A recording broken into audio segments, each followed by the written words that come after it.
Je vous avais présenté ici même à Berlin l'année dernière le premier concept prototype d'un téléviseur un peu particulier qui s'inscrivait dans une forme de galerie d'art chez Hisense. Je suis avec Damien et on va vous parler désormais de la suite qui devient une réalité. Exactement. Bonjour Damien. Bonjour David et bienvenue. Bon. Eh bien écoute, parle-nous de ce fameux nouveau Canvas TV. Exactement, donc c'est en effet le nom de cette série qui s'appelle Canvas TV. Un concept qui est un peu connu de certains d'entre vous sur le marché français.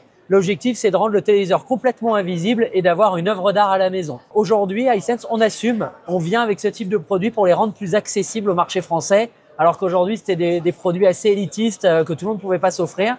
Ça reste quand même à certains prix, mais aujourd'hui, on va arriver avec, dès cette fin d'année, un 55 pouces, le 55 S7N, à 1 300 € estimé. Il sera disponible que dans cette diagonale. Pour la fin d'année, oui. On attend déjà à voir comment réagit le marché. Et nous, on est prêt, vu que c'est déjà commercialisé dans d'autres pays, à sortir d'autres diagonales. La particularité, c'est que c'est un produit QLED avec une dalle plutôt mate qui intègre de base ce que nous, on appelle l'application Vida Art. Donc, c'est plus de 1000 œuvres d'art qui sont déjà intégrées au téléviseur pour pouvoir habiller son salon.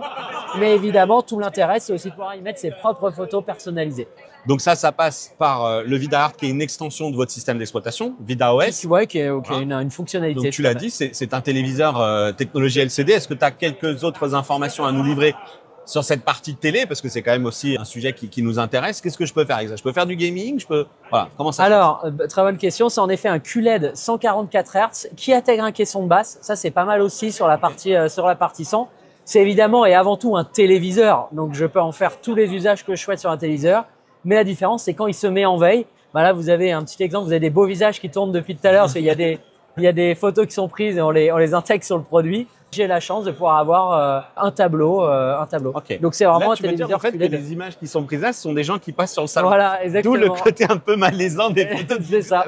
On a des gens qui sont pris en photo, qui sont intégrés, vous savez, avec l'intelligence artificielle. Ça se fait beaucoup sur des filtres qui sont intégrés en photo.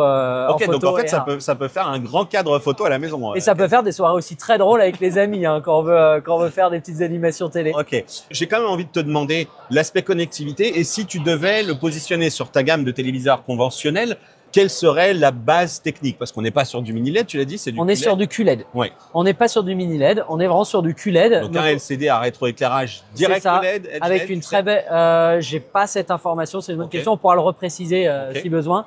Donc on est sur du QLED, donc des produits extrêmement colorés, assez haut de gamme, mais qui restent quand même accessibles pour ce type de produit. Pour tenir ce tarif. Bon, pour en revenir, donc la connectivité, on peut faire du 144, donc on a un minima du HDMI 2.1 sur peut-être 2-4 ports, ça on va vérifier. Oui, tout à fait. On a évidemment Vida intégré, on en parlait tout à l'heure, mais non, c'est important parce qu'on y retrouve quand même toutes ces applications et ces contenus vidéo préférés. Oui. Donc alors, ça, c'est aussi aujourd'hui hyper important. On ne l'a pas abordé, notamment sur la vidéo de présentation du 110 pouces, du LED UX. Est-ce que Vida a évolué également dans son store d'applications? Est-ce qu'il y a eu des évolutions significatives? On sait que les lancements d'app se font en fait progressivement. Est-ce qu'il y a eu des C'était en effet le cas il y a 3 ans. Aujourd'hui, on a… Vous avez raccroché les wagons. Je vais m'amuser à tous les citer, mais on a grosso modo aujourd'hui toutes les applications françaises. Il ne doit pas en manquer beaucoup et internationales. On intègre également, ça fait partie des nouveautés de cette année, l'écosystème SFR. Okay. Donc ça veut dire quoi? C'est-à-dire que les personnes qui ont aujourd'hui une box SFR peuvent avoir tout leur écosystème SFR dans la télé, ce qui évite d'avoir la box en fait. Oui. Donc ça, c'est une vraie tendance qui est en train d'arriver très intensément sur le marché français notamment, où on va intégrer les différents fournisseurs Internet. Et on a commencé avec SFR. Je peux rien dire, mais d'autres à venir très prochainement, courant fin 2024, début 2025. Très bien. Allez, on en revient à cette partie art et à ce téléviseur. Donc, il y a toujours des choix de bordure, des cadres possibles. Qu'est-ce que vous faites pour cela chez Hisense? Donc en effet, là, on voit sur une bordure bois un peu plus claire. Il y aura le même produit, mais en bordure bois un petit peu plus foncé. Donc ça sera au choix déjà au moment de l'achat et ensuite ça sera géré via de l'accessoirisation. Ça, c'est les choses qu'on sortira plutôt début 2025. Ok, pour l'instant, c'est tel qu'on le voit là, qui sera proposé en magasin. Tout à fait. C'est, j'imagine, des cadres magnétiques. C'est pas un truc ultra compliqué à démonter. Exactement. Ouais, c'est hyper simple. Tout à fait. Très bien. Là, on pourra pas le faire direct. Le tarif, tu l'as donné. 1 300 € pour 55 pouces. Voilà. Et la disponibilité du coup plutôt fin octobre. Donc ça arrive vraiment là incessamment sous peu. allez, je ne veux pas me relancer, peut-être mi-octobre, fin octobre. Le canal de distribution, comme d'habitude? Dans la distribution française, dans les magasins spécialisés, vous retrouverez le produit sans aucun problème sur cette fin d'année. Dernière question, on sait que ces téléviseurs, là, on le voit avec ces photos un peu personnalisées. Malheureusement, on n'a pas l'étendue ou quelques illustrations de la galerie qui est disponible à l'intérieur. Mais quel va être vos challenges un peu sur cette partie-là? Comment vous allez enrichir justement cet aspect art? En fait, ce qu'il faut comprendre, c'est que ça dépend énormément aussi du catalogue déjà artistique qu'on a dans le téléviseur. Et c'est pour ça que j'en parlais et je réinsiste. Sur Vidart, on a déjà plus de 1000 tableaux existants, en plus de tout ce qu'on pourrait. Est-ce qu'on a des choses connues, des peintres connus, ou est-ce que… C'est une autre question, je vais le découvrir un peu plus tard, on va le découvrir ensemble. Et ce qu'il faut comprendre, c'est que ce type de produit aussi, aujourd'hui est quand même un produit catégorie niche. Et notre enjeu, c'est aussi d'élargir avec des prix plus accessibles ces produits-là à plus de monde.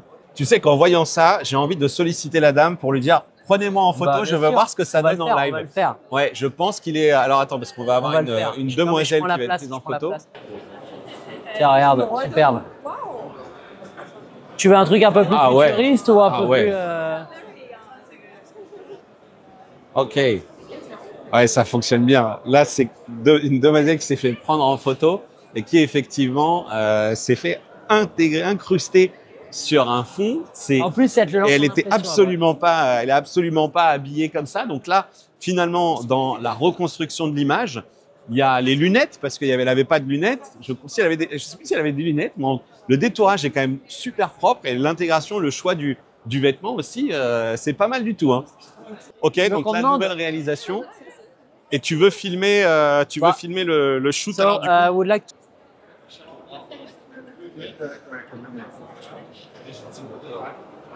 Il faut que tu choisisses ton… Dans notre select, vas-y, tu arrives à filmer là. Voilà, donc je vais pouvoir choisir. Mais moi, j'aime bien celui-là. J'aimais bien le côté comme ça, un peu futuriste. Voilà, donc normalement, j'ai été pris en photo, je vais apparaître ici. Alors, c'est toujours pas mal. Je crois que ça met 20 secondes. Ça met 20 secondes. Non. Moi, j'ai des chicots en pied. C'est quoi ça? Je sais pas si c'est bon, c'est rigolo quand même. Hein. Je suis en mode cyberpunk. Mais it's not him. What is this? Look the teeth. Il y a un côté un peu. Ouais, mais je sais pas ce que je suis pas photogénique. Mais c'était beaucoup mieux sur les demoiselles. Ah oui, j'avoue. C'est pas grave. Allez. Bon, Damien, j'ai tenté l'expérience. C'est vrai que le résultat est pas toujours impeccable. Ça dépend quand même pas mal de la personne. Ça a très très bien fonctionné avec deux demoiselles qui ont fait cette démo. Et ici sur le stand, je pense que ça va pas mal créer des réactions. Ce qui est rassurant, c'est que l'intelligence artificielle qui fait ça n'est pas du Hisense. Ok, très bien. Merci beaucoup pour cette présentation, Damien. Et puis à retrouver toutes les vidéos de l'IFA sur la chaîne YouTube, le lien dans la description, la playlist également. C'est David. C'est tellement moi. La playlist également pour retrouver toute l'intégralité de ces vidéos tournées ici sur l'IFA. Je vous rappelle qu'il y a une vidéo également sur Hisense et le 110UX, c'est bien ça. N'hésitez pas, abonnez-vous à cette chaîne si ce n'est pas déjà fait, réagissez dans l'espace commentaire. Et je vous dis à bientôt pour une prochaine vidéo. Ciao!